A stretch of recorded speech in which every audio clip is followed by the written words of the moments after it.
أعوذ بالله من الشيطان الرجيم. بسم الله الرحمن الرحيم. إلى حضرة النبي محمد صلى الله عليه وسلم، إلى أرواح آبائنا أمهاتنا وجدنا جدتنا مشايخنا أستاذنا، خصوصا إلى المؤلف فضيلة الأستاذ عبد المعين الحشيم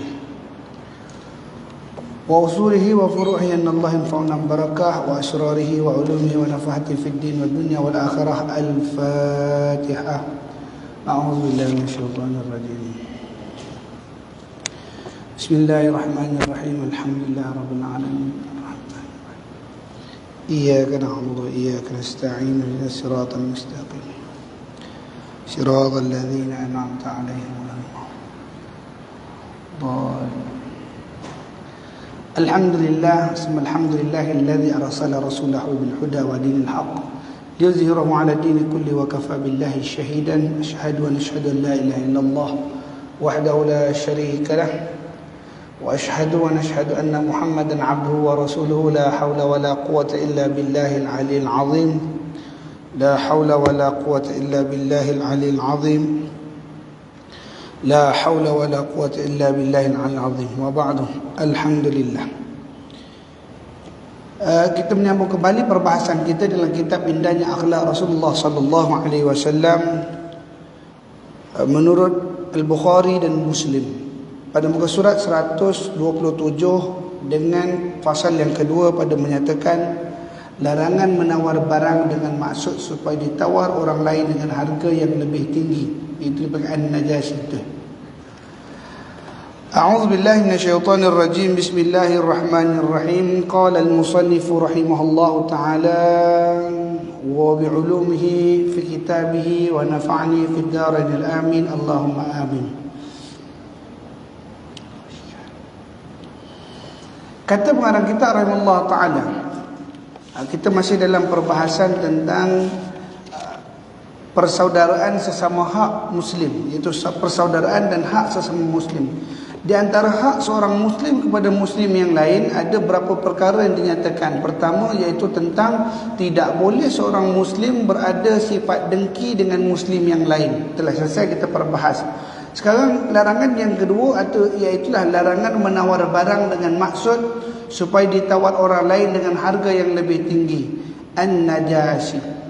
An-najashi adalah amalan menawar yang dilakukan oleh seseorang terhadap suatu barang dengan harga yang tinggi, namun sebenarnya dia tidak ada keinginan untuk membeli barangan tersebut. Maksud dia hanyalah supaya ada orang lain yang memperhatikan barang itu dan mahu membelinya dengan harga yang lebih tinggi lagi. Menurut agama, an-najashi adalah amalan yang diharamkan. Sama ada orang yang melakukan najashi ini bersekongkol dengan penjual barang atau tidak. Amalan perniagaan seperti ini dilarang agama kerana mengandungi unsur penipuan dan mengelabui. Dari segi lain, amalan transaksi seperti ini juga jauh daripada prinsip nasihat menasihati yang sangat ditekankan oleh agama. Jadi kedua ni adalah larangan kita bersikap dengan najashi. Mana najashi ini tadi? Najashi ini ialah seorang yang sedang berjual beli. Ada peniaga katalah saya jual air ni dengan Faiz. Syukur barakallahu taala. Faiz kata, ustaz saya nak beli air ni harga RM2. Contoh RM2. Tiba-tiba datang satu orang lelaki yang lain, kita namakan nama dia B lah, kita namakan dia B. Si B ni pun datang dan kata, "Ai tuan, ustaz, tolong jual air tu dekat saya RM3. Saya sanggup beli RM3. Padahal dia bukan nak beli air tu, tak ada pun. Tapi dia saja nak menaikkan barang tadi atas dua faktor. Pertama, nak nunjuk dia mampu, agar orang lain lebih memandang kepada dia. Yang kedua, dia naikkan harga itu tadi kerana apa? Supaya ada pihak yang ketiga akan datang dengan harga yang lebih tinggi. Ini biasanya pakatan di antara penjual dan juga pembeli. Jadi kata, kejap lagi Faiz nak beli air ni kat aku RM2. Engkau datang kat aku cakap RM3. Boleh aku jual kat dia mahal sikit?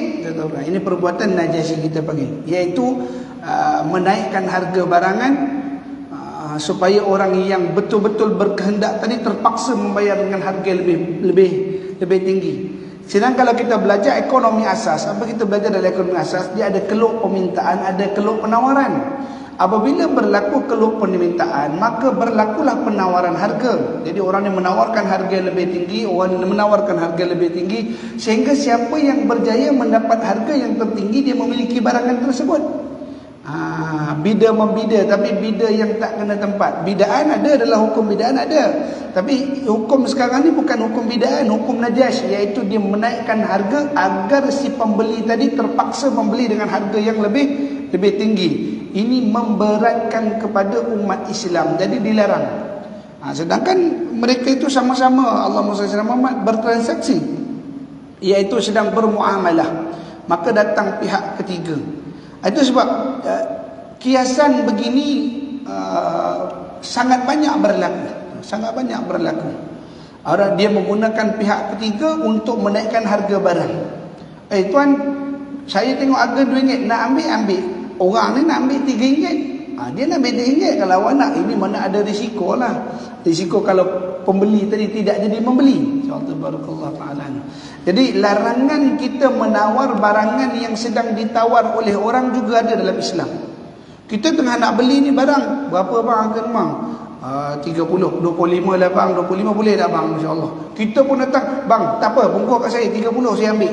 Boleh tak begitu? Tak boleh. Islam melarang. Biarkan seseorang yang sedang bertransaksi, uruskan dulu transaksi dia. Penjual dan pembeli ketika itu saya kata, berapa harga barang ni? Harganya RM30. Bang, 28 boleh, 25 boleh bang? 28 lah, 28 boleh tu. 25 lah bang. Datang kawan ni, bang, RM30 saya ambil terus. Tak payah bagi dah. Dia terus close, dia terus tutup hajat kawan yang satu lagi ni untuk memiliki barangan tersebut. Ini dilarang dalam Islam. Begitu juga, kita tidak boleh meminang anak dara orang di atas pinangan orang. Orang tengah pinang, dia masuk pinang juga. Insya-Allah. Boleh? Tak boleh? InsyaAllah. Dan dalam masalah pinang meminang ni, insya-Allah, ada satu kaedah. Mendahulukan orang lain dalam urusan ibadah, hukumnya makruh. Ini transaksi jual beli ini ibadah. Insya-Allah. Sedang kedua-duanya sedang bertransaksi, tiba-tiba datang pihak yang ketiga, kata tak apa, bagi dia dululah bang. Makruh hukumnya seperti itu. Ataupun seperti yang lazim senang kita nampak, contoh saya nak bagi, kita tengah sembahyang, nak sembahyang jemaah ni, kata Pak Imam, ista'inu sufufakum, lurus dan rapatkan saf. Tiba-tiba ada saf yang jarang, ataupun saf yang ada ruangan boleh dimasuk di orang. Maka apa dibuat oleh orang di belakang ni? Dia pandang ke sebelah, bang, kosong bang, masuk bang. Mendahulukan orang lain dalam urusan ibadah, makruh. Jadi menyua orang ke saf depan tu makruh hukum dia. Bukan boleh suka-suka bang, depan bang semua. Ataupun menyuruh orang belakang, pergi ke belakang kamu, Allah Ta'ala pun tak boleh juga.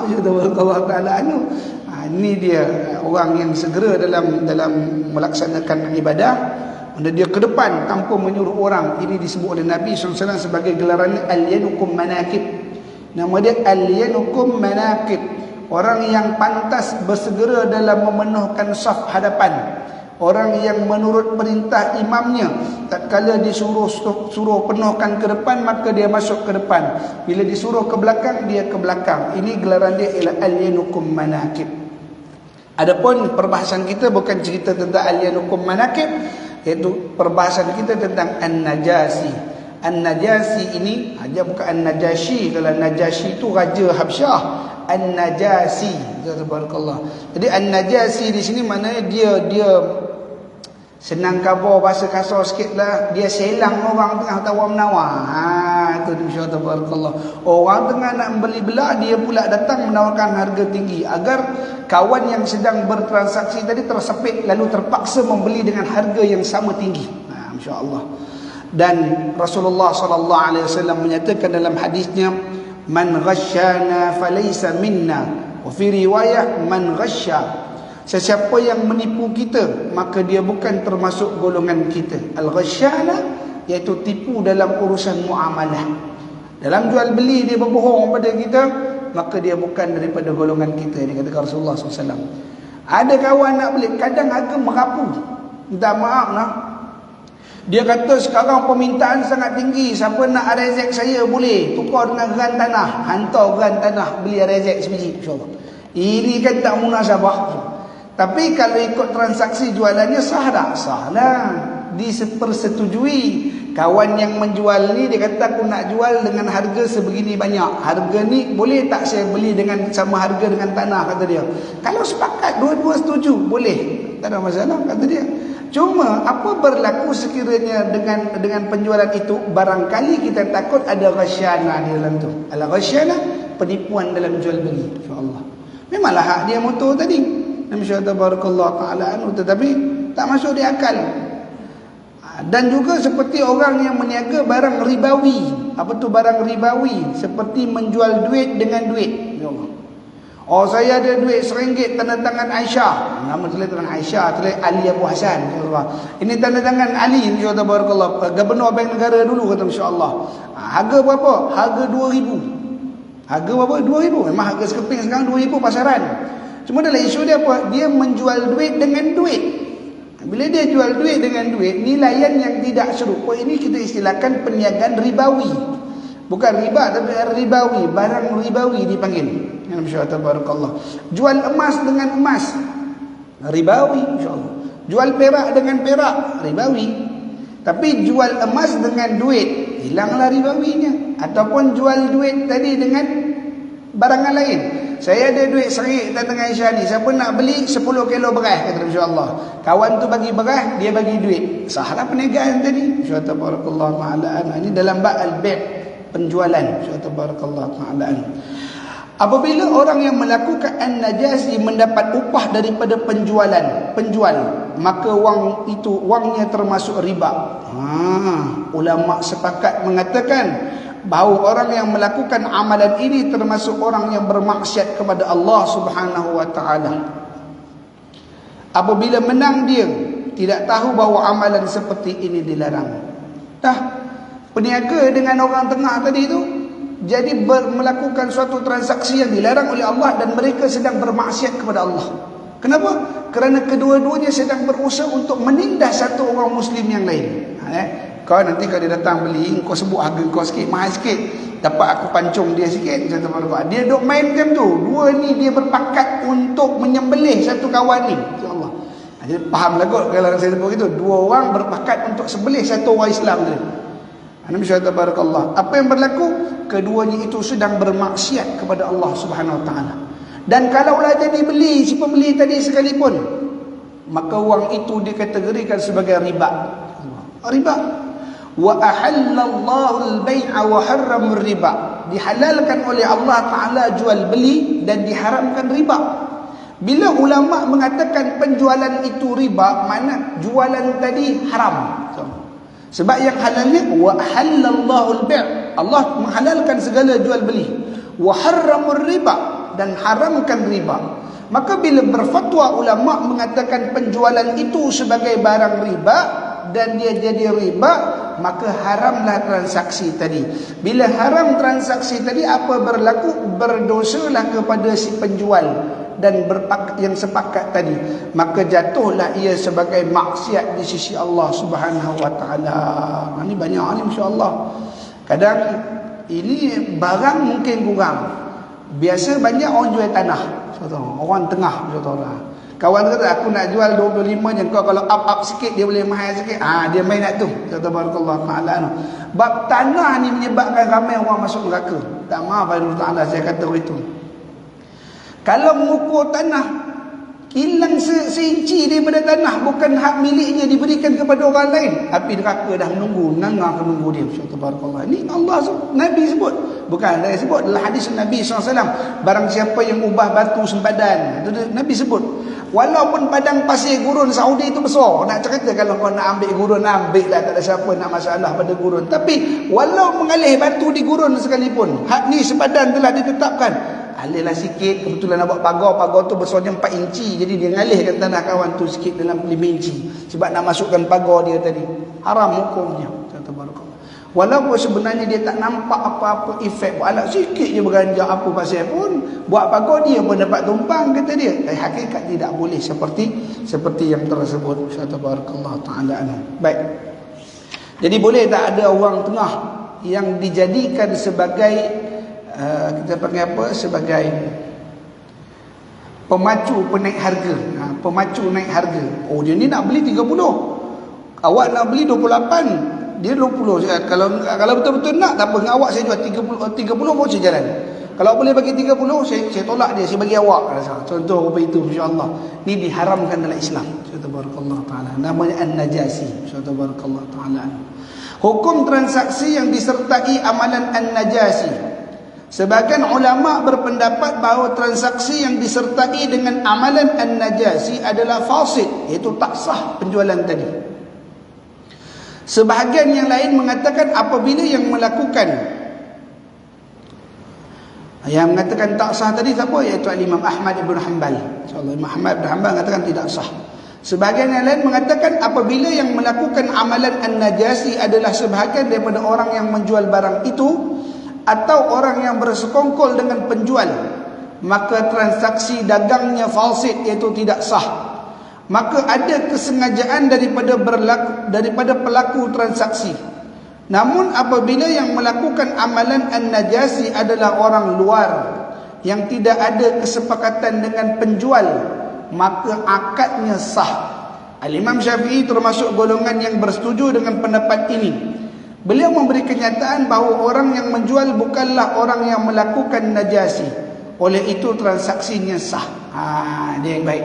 Kalau Imam Ahmad bin Hanbal mengatakan, siapa-siapa saja yang menyelang harga, dan tuan yang meniaga tadi menaikkan harga disebabkan selangan kawan tadi, maka jadi najasi dan fasid keseluruhannya.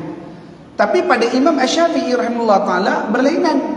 Salah satu daripada kata Imam Asy-Syafi'i rahimahullah taala, kalau orang yang meniaga tu tadi dia sedang bermuamalah, sedang ada transaksi jual beli, tawar menawar, kawan ni tawar, datang satu individu lain yang tak ada kena mengena dengan penjual. Penjual pun tak kenal dia pun tak kenal penjual. Cuma dia ni berminat dengan barang yang ditawarkan tadi. Lalu dia potong. Bang, kalau dia tak nak bang, saya ambil 30 kata dia. Bang, kalau abang ni tak nak, saya nak ambil 30. Kawan ni dengar kalau tak nak, saya bukan tak nak, saya nak. Saya tengah tawar menawar ni, kata masya-Allah. Kata tuan tadi, saya orang dah sebut 30 dah ni. Kalau abang nak 30 jalan. Saya bagi kat abang, saya tak bagi kat dia, insya-Allah. Jadi ini sebenarnya tak ada pakatan. Cuma kebetulan datang orang tadi. Imam Syafi'i kata, dan pembeli tadi membeli dengan harga 30, maka sah penjualan tadi. Kerana tidak ada pakatan yang menjatuhkan. Yang jadi najasi ini apa? Bila penjual berpakat dengan satu individu lain, baru dia jadi najasi. Ini masyaallah. Lain daripada pendapat di atas, sebagian besar sarjana berpendapat transaksi dagang tersebut tetap sah dan mereka tidak mempedulikan siapa orang yang melakukan amalan najasi itu. Jadi kita berpegang dengan apa yang dikatakan oleh Imam Syafi'i rahimahullah taala, itu lebih wasi', lebih luas, lebih menyelamatkan. Jadi orang yang membeli dengan ada najasi, hukumnya fasid, iaitu tidak sah lagi berdosa. Sedangkan orang yang membeli dengan kedatangan penyelang yang tidak diketahui siapa, kita buat perkataan penyelang lah di sini, insya-Allah nanti silang. Memang bukan silang ni, bukan bahasa Cina ustaz, dia silang sama kita, dia kata ini silang. Itu bukan. Silang ni bahasa Melayu. Bahasa Melayu silang itu maknanya barang yang dipotong menyerong. Ya Allah. Mana dia bukan datang potong kad, tapi dia serong, dia ambil kesempatan. Itu sebab sultan-sultan dalam negeri-negeri tanah Melayu, bila dia letak kerih di perut, satu itu kerih pemerintahan, kedua kerih panjang, itu kerih hukum nama dia. Kerih hukum ni disebut dalam bahasa adik-beradik kerih lah kita namakan, iaitu namanya keris alang ataupun keris anak alang. Asal kalimat dia ialah keris penyalang. Itu apa penyalang? Keris yang diselang. Bila dijatuhkan hukum, kan Datuk Menteri, kita tengok cerita-cerita Melayu, hukum Datuk Bendahara, kata dia. Kata Datuk Bendahara, kulurkan keris tuanku. Minta keris tuanku. Dia tuanku bagi keris, bukan keris di perut. Dia bukan bagi keris di perut. Keris di perut tu sebagai tahu ini sultan punya arahan. Adapun kerih hukum dia bagi kerih yang panjang tu, nah ambil kerih ni. Lalu dicabutkan kerih itu tadi ketika nak jatuh hukum, diletakkan orang bersalah dalam keadaan duduk istirahat ataupun duduk dalam keadaan tersimpuh seperti tahiyat awal. Maka ketika itu apa berlaku? Maka para algojo, kita panggil algojo kan, kalau algojo tu potong kepala, ni algojo yang bawa keris. Maka dia akan masukkan keris sultan tadi di bawah tulang yang kanan ni. Jadi dia bila masuk di situ, dia tekankan keris tu, selangkan ke jantung, lalu cucuk ke jantung dan dia mati, kemudian ditarikkan, insya-Allah. Itu dia panggil keris penyalang, mana dia diselang untuk jadi apa? Untuk jadi hukum pada ketika itu. Jadi kalau cerita ini, orang yang potong harga tadi kita panggil dia penyelang. Bukan kata ustaz guna perkataan China atau daripada sailang kan. Itu bahasa Melayu, maknanya silang. Maknanya menyingsung ataupun masuk ikut tepi, ada peluang masuk ikut tepi, kita kata gitu, masya-Allah. Maka tidak boleh orang Islam berbuat begitu terhadap orang Islam yang lain. Sebab apa sekarang kita tengah bincang pasal persaudaraan dan hak sesama Islam. Dia bertanya, ustaz, kalau yang tawar tu bukan Islam, ustaz, macam mana? Kalau yang tawar tu bukan Islam, boleh tak kita buat macam tu? Maka tetap hukum Najasyi tadi pun berlaku, bukan kerana dia Islam, tetapi kerana khuluqil Islam, kan akhlak dalam Islam. Islam ajak akhlak supaya jangan berlaku seperti itu. Masyaallah tabarakallah taala anhu. Baik. Makna komprehensif an-najasi, apakah dia? Secara etimologi. Macam belajar dalam kelas kimia kita ni, masyaallah tabarakallah taala, kelas falsafah. Secara etimologi, an-najasi bererti membuat sesuatu menjadi menarik, namun dengan cara menipu dan mengelabui. Dia nampak bagi sensasi lah.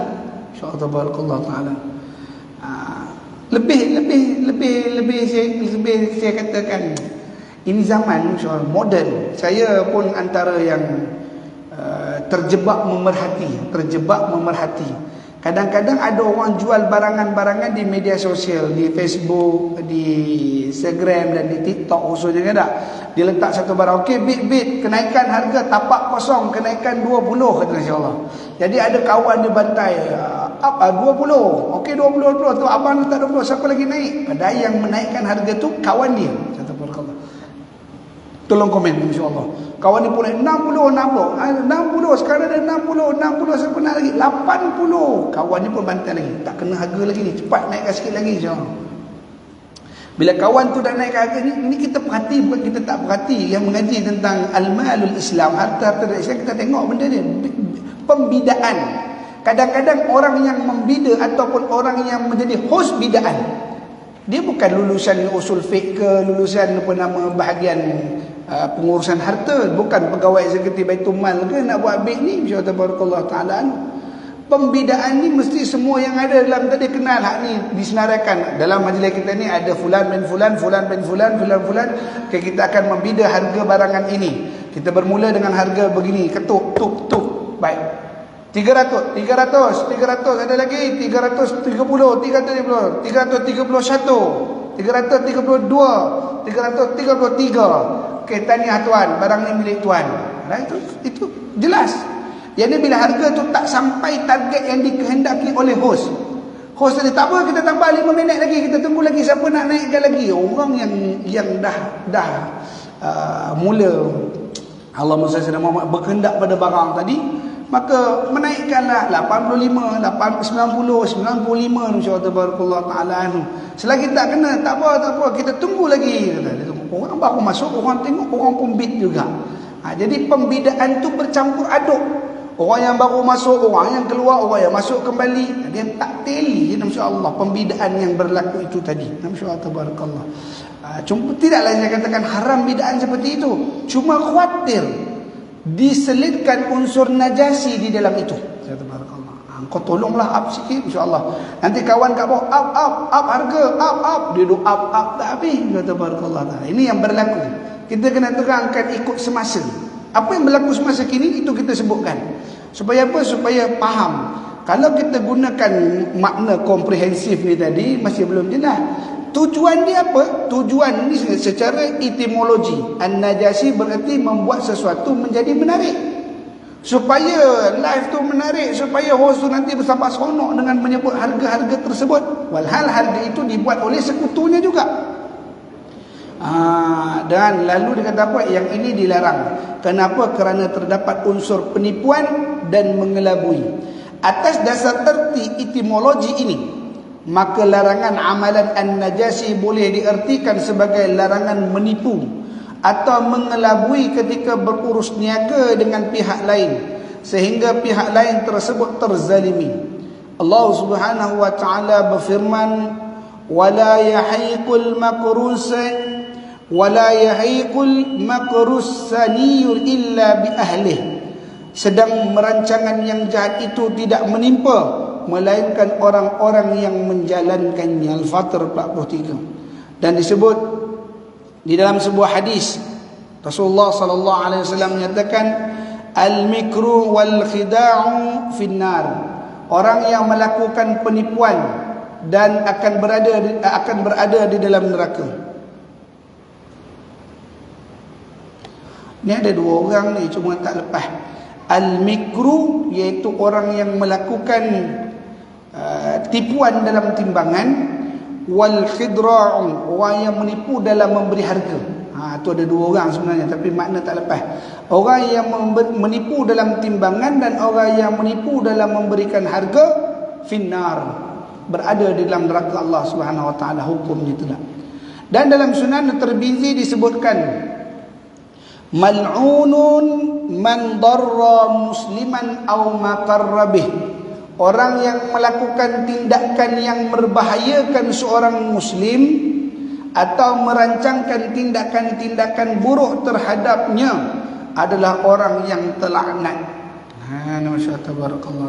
Apa makna zalim di sini? Sebab dia kata apa di sini, orang yang kata Nabi sallallahu alaihi wasallam, ini keadaan zalim lah, kita katakan zalim. Sebab pada ayat dia kata pihak lain tersebut terzalimi. Perkataan terzalimi bila kita meletakkan sesuatu bukan pada tempatnya. Harga tak seperti itu tapi melampau-lampau seperti itu. Atas dalilnya ini hak saya, suka hati saya nak jual berapa. Tapi kena tepat juga, kena pada tempatnya. Adil dalam berurus niaga tu dituntut oleh Allah Subhanahu Wa Taala. Amanah adil, meletakkan sesuatu sesuai pada tempatnya. Kalau tak sesuai tak boleh juga. Ya, masya-Allah, tabarakallahu taala anhu. Jadi itu sebab dalam masalah ini tidak boleh berlaku terhadap seorang muslim terzalim dengan harga disebabkan penipuan pihak penjual dan orang tengah. Ya, masya-Allah, tabarakallahu taala anhu. Ini banyak. Kalau kita nak bahas tentang peniaga ni banyak masalah, masya-Allah, tabarakallahu taala. Terlalu banyak masalah. Tepung naik 20 sen. Tepung naik 20 sen contoh ni, dia keluar daripada Najasi, dia keluar sikit daripada Najasi. Tepung naik 20 sen, dia biasa jual donat contoh 3 RM1. InsyaAllah 3 RM1. Bila tepung naik 20 sen, subhanallah ta'ala, dia naikkan harga donat jadi 2 ketul RM1. 2 ketul RM1. Sedangkan keuntungan yang dia dapat daripada harga tepung itu tadi lebih daripada kenaikan yang berlaku. Walaupun itu hak dia. Tetapi saya tak kata dia berdosa, tapi kita katakan ini ialah ketidakadilan peniaga. Ketidakadilan. Kadang-kadang viral je lebih. Allah. Padahal benda tu asasnya tidak seperti itu, hanya kerana tular pada pandangan masyarakat. Harga tadi bukanlah harga barangan tersebut, tapi harga populariti barangan tersebut. Pergi ke TF beli kentang satu beg baru RM5.30. Sampai ke festival kentang 12 batang RM20. Ini kan penzaliman nama dia. Kita bukan zalim ustaz. Ini nak bayar tapak niaga sebagainya insya-Allah. Itu cerita tapak niaga, risiko peniaga. Sebab peniaga yang bersetuju untuk berada di situ itu di antara dia dan juga tuan yang menyewa tapak. Adapun barang yang diniagakannya itu tadi mestilah setimpal dengan barangan yang dijualkan. Bukan harga tapak tadi diklaim pula pada pembeli. Oh, pembeli tolong bayar juga kerana saya berniaga di sini, kata Nabi sallallahu taala. Tak boleh apa itu. Kalau nak buat begitu boleh. Kabarkan kepada dia, "Oh tuan, harga kentang ni sebenarnya RM5 je, tapi kita cas RM6 lagi." Jadi total sebenarnya RM11. Kenapa RM11? RM5 lagi sebab cukai kami duduk di sini. Kadang-kadang minta maaf nak, kita melihat peniaga-peniaga yang berada di mal-mal tu lebih jelas perniagaannya berbanding orang yang meniaga di minta maaf bahasa saya, masya-Allah tabarakallah, silap minta maaf lah, seperti di pasar. Insya-Allah. Di sana bila keluar resip, walaupun tengok harga RM50, bila bayar RM70, apa yang RM70 pula ni? Tapi dinyatakan dalam resip, oh ada cukai servis 12%, SST 12%. Hak ni tambahan yang berlaku, dan ketika kita tengok kita pun bersetuju, tak komen apa. Ada cukai yang dikenakan. Jelas terpampang di atas kertas tadi. Maka setidak-tidaknya diberitahu nilaian bayaran itu untuk apa. Baru dia rasa, okey, saya tidak terzalimi. Barang yang saya makan tu betul lah harganya itu. Cuma sebab saya makan tadi di kerusi, ada cas di kerusi pula. Mereka bungkus pakai kotak hantar ke saya, sebab saya dine in kat situ katanya. Jadi dicas pula lagi yang lain. Ada bayaran-bayaran yang ditentukan. Di pintu masuk kadang-kadang dia tulis harga tidak termasuk cukai. Dan dia dah tulis dah nyata, insya-Allah. Dan kita bersetuju untuk masuk. Jelaslah. Ini yang tak jelas bila kata bapak mahal barang kamu ni. Bila kata bapak mahal itu maknanya ada pertelingkahan akal dengan harga barang. Takkan lah apa ini, aku makan bakso 3 ketul baru RM8, apa dengan kamu sampai RM18? Ini masalah. Kadang peniaga pun kena hati-hati, janganlah meniaga macam nak pergi umrah balik hari. Masya-Allah taala anhu, masya-Allah. Ni kadang berlaku, masya-Allah taala anhu. Jadi itu sebab kadang minta maaf kasar perkataan saya tadi itu, kerana nak bagi kesedaran pada diri saya khususnya dan juga para peniaga-peniaga terhadap barangan yang dijualkan. Isu kita ialah najasi, iaitu orang yang biasanya, kalau najasi ni iaitu barang-barangan yang beku, bukan barang makan biasanya. Barang beku seperti aset tanah, emas, rumah, barang-barang beku kita panggil, dia panggil jumadat, barang-barang jumadat. Bahkan barang ribawi juga boleh jadi seperti itu. Allah Ta'ala, barang-barang ribawi juga jadi seperti itu. Harta ni banyak. Kalau cerita harta dalam Islam ni banyak. Kalau kita pergi ke Baitul Mal khususnya, pengkhususan harta cukup banyak. Kita ada dalam Islam ni namanya harta rikas, harta galian. Ada namanya harta Allahumma salli ala sayyidina Muhammad, ghamamah, kemudian ada ghanimah, kemudian ada lagi harta-harta yang disebut sebagai harta tak patuh syariah. Ini semua ada harta. Ini semua pelembut bahasa aja, harta tak patuh syariah ada bunyinya, tapi hakikat sebenarnya dia harta haram. Main nombor ekor, dapat duit rasuah, apa semua sebagainya itu tadi. Dapat kata tangkap satu datuk makan rasuah 300 juta. Jadi duit tu dapat ditangkap dan disita. Duit orang Islam, duit penipuan orang Islam, kemudian diberi pada orang Islam. Datuk tu ditangkap. Kemudian apa yang berlaku pada dia? Kemudian ketika itu duit tadi dirampas. Status duit tu haram. Kata dalam Islam pula kata, kalau haram ni kena buang lah ni, tak boleh pakai, barang haram ke? Bolehkah gitu? Tak. Barang yang haram boleh jadi halal. Subhanallah ta'ala anhu. Dengan cara macam mana? Dengan cara dimasukkan ia ke dalam Baitul Mal. Masuk Baitul Mal, dia jadilah halal balik. Subhanallah ta'ala anhu. Dia jadi halal di situ, insya-Allah. Jadi itu sebab dengan memahami kaedah jual beli ataupun kaedah pengurusan harta orang Islam, maka kita akan tahu. Subhanallah, dalam harta tu ada wasiat, ada hibah, ada harta amanah, ada harta pusaka. Subhanallah ta'ala anhu. Jadi yang paling banyak berlaku dalam kalangan kita ni harta laqatah. Harta laqatah ni pun satu hal juga. Dia fikir rezeki dia je. Dengan duduk-duduk, duit jumpa sebelah 500. Oh mak, rezeki aku, kata dia, insya-Allah hari ni dapat duit 500, dia bubuh dalam poket dia. Insya-Allah ta'ala. Harta laqatah. Boleh tak kita terus pakai? Tak boleh. Harta laqatah ni apa dia? Harta yang dijumpai. Walaupun baby. Itu sebab baby dalam bahasa Arab dipanggil laqit. Perkataan laqit itu baby, bayi buangan. Dipanggil laqit. Dia maksud laqatah, barang jumpaan. Jadi kalau jumpa barang ni nak kena buat macam mana? Mesti diiklankan. Mesti iklan dulu. Oh, iklan bagi tahu pada orang. Kebetulan sembahyang di masjid tadi ada jam tertinggal. Pak Imam pun masuk ke dalam grup. Assalamualaikum warahmatullahi kepada sekalian jemaah. Ada siapa-siapa tertinggal jam tangan Rolex ni warna silver, ada kira-kira 12 biji belian. Allah Ta'ala. Siapa-siapa yang kehilangan boleh jumpa dengan saya. Sah tak iklan macam tu? Tak sah. Iklan macam tu tidak sah. Nanti semua datang mengaku, itu saya punya. Itu saya punya. Itu saya punya. Jadi Pak Imam dia kena iklankan dengan cara macam mana, atau pengurusi masjid dia iklankan cara macam mana. Assalamualaikum kepada sidang jemaah. Kita menemui suatu harta laqatah, sebuah jam tangan berjenama. Jadi siapa-siapa yang ada kehilangan jam boleh bertemu dengan saya, insya-Allah, kata dia. Jadi orang yang hilang jam pun akan datang. Assalamualaikum Pak Imam, jam saya yang hilang tu. Baik, apa jenama jam awak tu?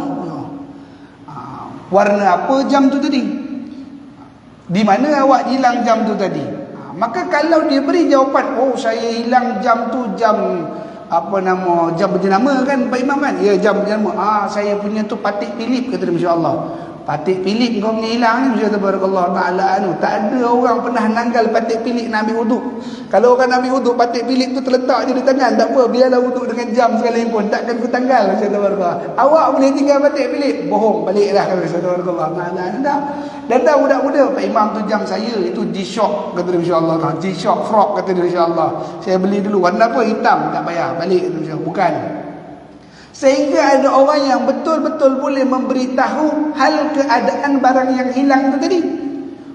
Itu sebenarnya jam saya, jam Rolex, dalam dia warna hijau merah, talinya besi, insya-Allah. Susunan sebatang.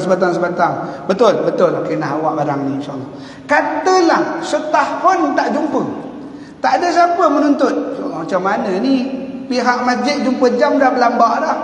Tak ada siapa datang tuntut kat masjid. Masjid dah tampal kat pintu depan tu. Siapa-siapa kehilangan harta benda, sila jumpa dengan AJK masjid untuk maklumkan kehilangan harta, insya-Allah. Jadi patut dia pergi jumpa. Assalamualaikum, saya ada hilang jam begini. Cukup ciri, cukup sifat, pulangkan balik. Tapi kalau tak menepati sifat dan dan kategori, tak usah pulangkan. Tak, maaf, kami tak ada barang tadi. Udah setahun barang tadi dalam simpanan masjid. Maka apa berlaku? Ini baru dia tukar laqatah tadi.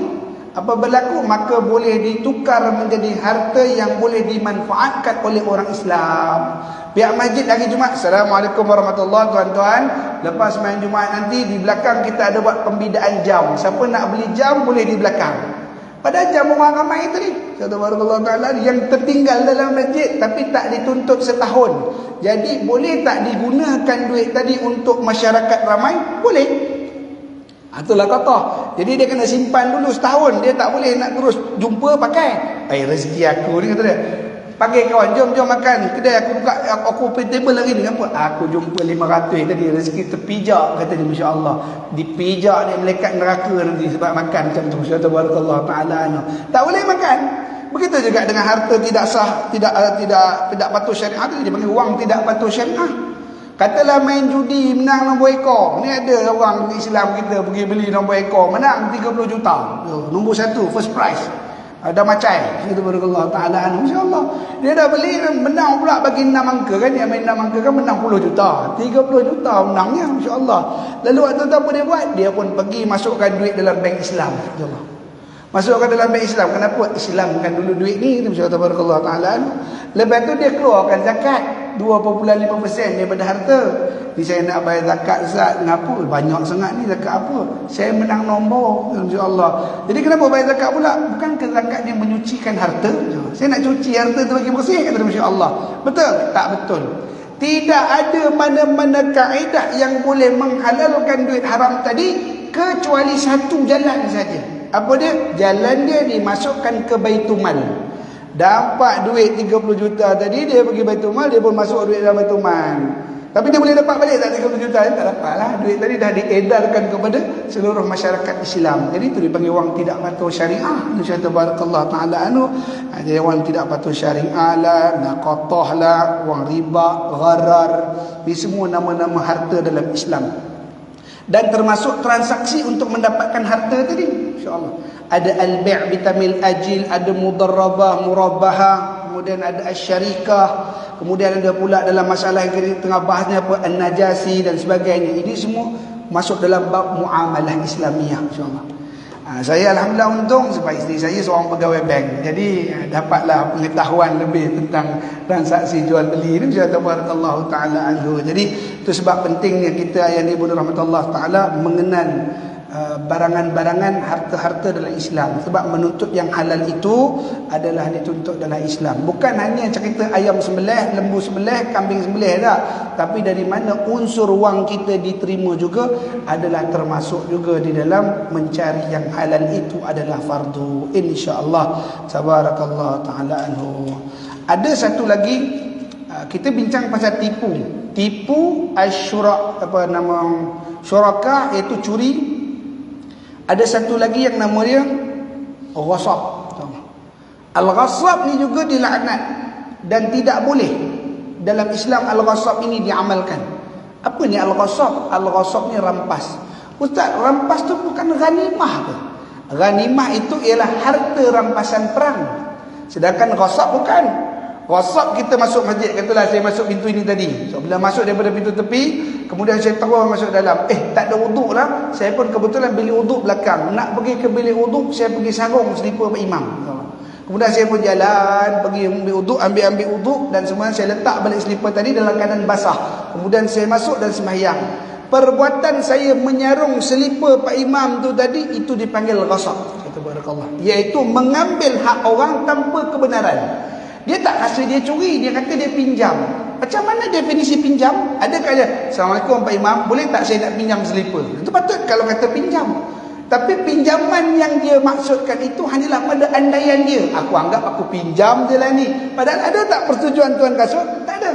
Jadi perbuatan ghasab dan dicela oleh agama. Itu sebab kalau kita ngaji dalam bab tasawuf, nak cerita tasawuf tinggi-tinggi pun mesti cerita barang pertama, apakah kaedah tasawuf hidup kita? Apakah kita tak kala keluar daripada masjid untuk capai kepada selipar kita, kita pijak selipar orang. Kalau kita masih pijak selipar orang, maka belum bertasawuf dalam hidup kita. Ini dikatakan oleh ulama. Mana kamu masih memijak hak orang tanpa izin orang tu tadi. Al-ghasab sebenarnya. Jadi macam mana Ustaz nak sampai kepada selipar kita? Elak, jangan pijak selipar orang. Tabarakallahu ta'ala anhu. Nah, panjang. Saya kalau cerita bab pembahagian harta ni seronok saja, tapi tak pernah ada peluang sebut dalam. Kebetulan masuk cerita pasal harta, jadi panjang sikit kan. Ya tabarakallahu ta'ala anhu. Jadi itu dia, masya-Allah tabarakallahu ta'ala. Lepas tu dengan harta yang lain seperti harta ghamamah, masya-Allah tabarakallahu ta'ala. Ghamamah itu harta yang digunakan oleh syarikat-syarikat yang tidak ada panel syariah atau yang tidak diiktiraf patuh syariah, maka harta daripada mereka diambil. Diambil oleh harta mereka itu tadi dipanggil ghamamah. Barakallahu, macam-macam lah pembagian harta yang ada. Ala kulli hal, mudah-mudahan kita diberi Allah Taala faham tentang harta yang ada dalam Islam, insyaallah. Barakallahu. Itu gharamah. Harta gharamah, harta company, syarikat yang tak patuh syariah. Lalu dia memberi satu sumbangan, dia panggil harta gharamah lah, iaitu menerima serahan gharamah daripada mana-mana company ataupun syarikat keuangan. Kalau kita nak cerita bank, insya-Allah tabarakallah ta'ala, ini yang diterangkan kepada kami lah daripada Baitul Mal sendiri. Di Malaysia kita ada banyak bank, namanya bank Islamic Bank, Islamic Bank. Tapi boleh kita mengatakan bahawa Islamic Bank ni tak ambil riba? Tak, mereka ambil riba juga, insya-Allah. Cuma ubah nama je lah, dia jadi faedah dan keuntungan. Dia faedah dan untung. Tapi kenapa dia boleh jadi Islamik? Apa yang menyebabkan dia jadi patuh syariah dan dia jadi boleh menggunakan kalimat Islamik? Kerana satu hal, iaitu setiap keuntungan dan faedah yang mereka terima daripada pembayaran tersebut tidak diputar ulang di dalam akaun Islam. Itu saja. Dia tak putar ulang dalam bank Islam. Dia jadikan sebagai charity di luar. Dia buat jadi charity ataupun jadikan sumbangan di luar. Maka tu sebab dia dinobat ataupun diberikan autoriti dengan penamaan bank ataupun bank Islamic banker lah, kita panggil gitu. Dan dia menggunakan beberapa sistem seperti al-mudarrabah, murabbahah, al-bait bitamil ajil, al-syuraka. InsyaAllah barakallahu ta'ala yang sekalian itu tadi insyaAllah. Baik, jadi itu dia kita bahas tadi An-Najasi, jauh sangat dah perginya, iaitu tidak boleh kita menzalimi orang Islam daripada sudut pemilikan harta. Kita nak harta fulan, dia beli barang kita dengan harga yang telah ditipu, ataupun harga yang kita kata harga yang sebenarnya telah mencekik ataupun mendesak seseorang itu tadi.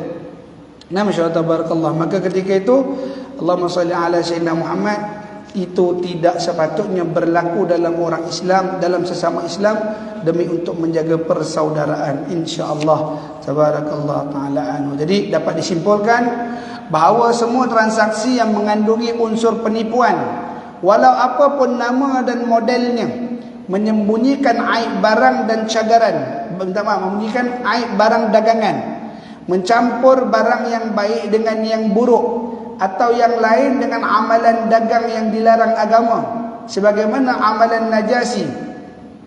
Penipuan hanya dibolehkan apabila kita bertransaksi dengan orang-orang kafir yang memerangi kita, iaitu kafir al-harbi.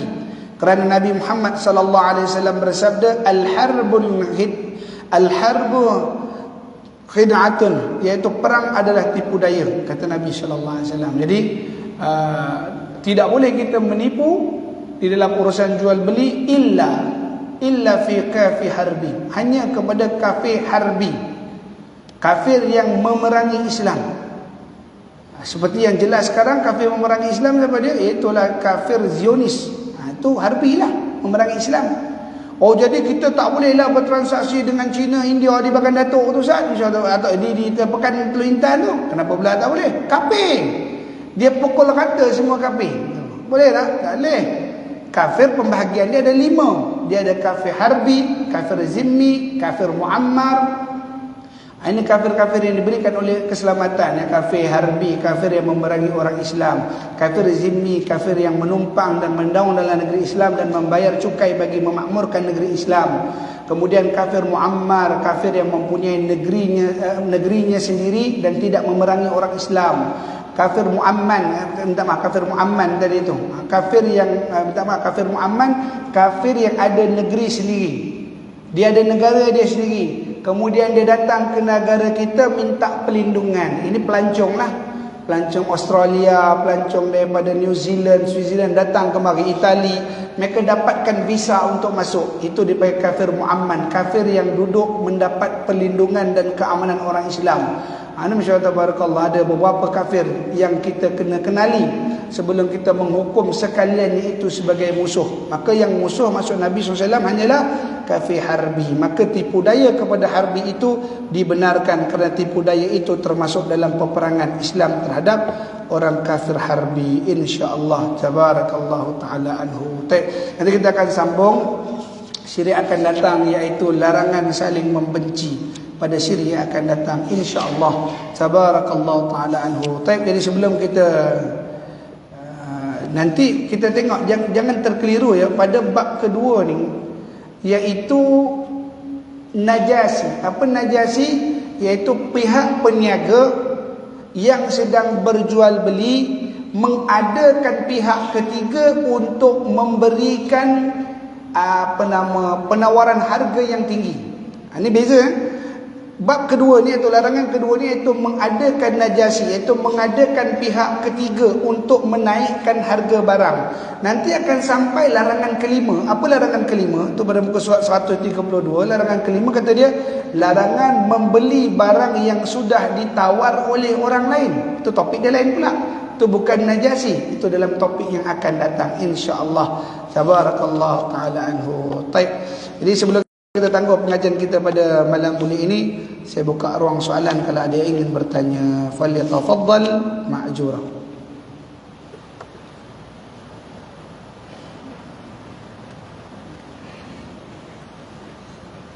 Baik, tak ada soalan, insya-Allah. Ayat ini benar rahmat Allah Taala. Sekiranya apa ada saya sampaikan tadi yang tidak bertepatan dengan fatwa ataupun enakmen yang ditetapkan dalam pengurusan harta khususnya, saya bercakap mengenai perbankan tadi, mungkin ada kesilapan, mohon diperbetulkan. Saya kembali akan atas apa yang telah saya katakan kalau ia tidak benar. Dan sekiranya apa yang saya sampaikan sebentar tadi tidak bertepatan dengan fatwa yang telah digedek oleh Jabatan Mufti Kerajaan Negeri Perak bersalahan dengan enakmen yang telah ditetapkan oleh Jabatan Agama Islam dan Adat Melayu Perak.